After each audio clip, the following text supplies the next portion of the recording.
ទ្រង់ជាប់នៅលើឈើឆ្កាងទាំងរបួសទ្រង់ជាប់នៅលើឈើឆ្កាងព្រោះចង់លួស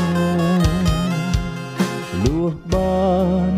របស់កូនទ្រង់ត្រូវសូកុតបាបកូនបានរួចដោយសាររបួសទ្រង់ព្រះអង្គសូកុតជំនួសព្រោះរូបកូ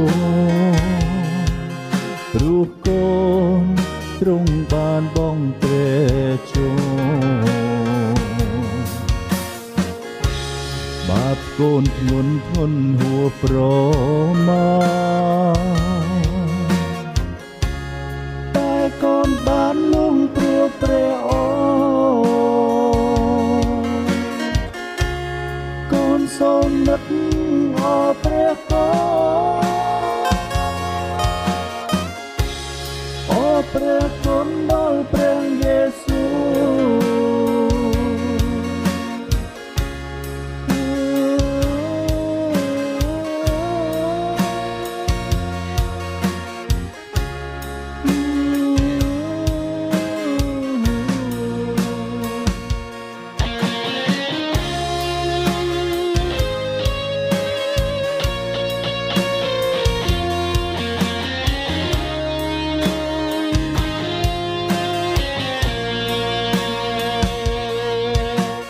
ហិតព្រះអង្គហូរស្រោច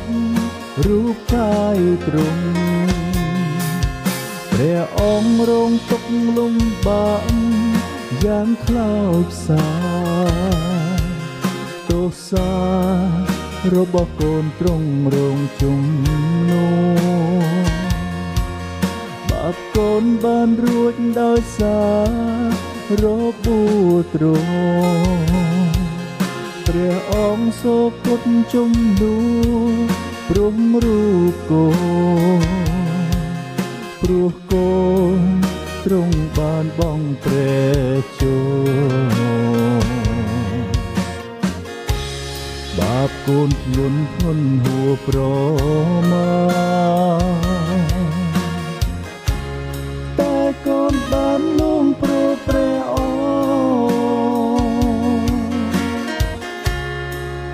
សូមនឹក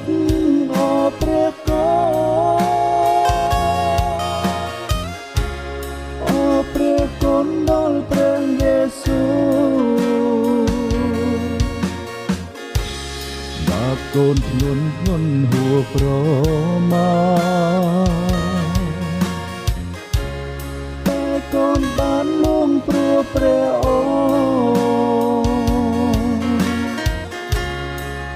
សូមនឹក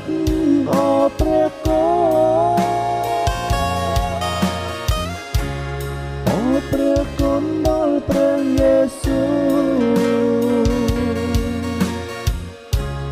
អរព្រះគុណដល់ព្រះយេស៊ូអរព្រះគុណដល់ព្រះយេស៊ូ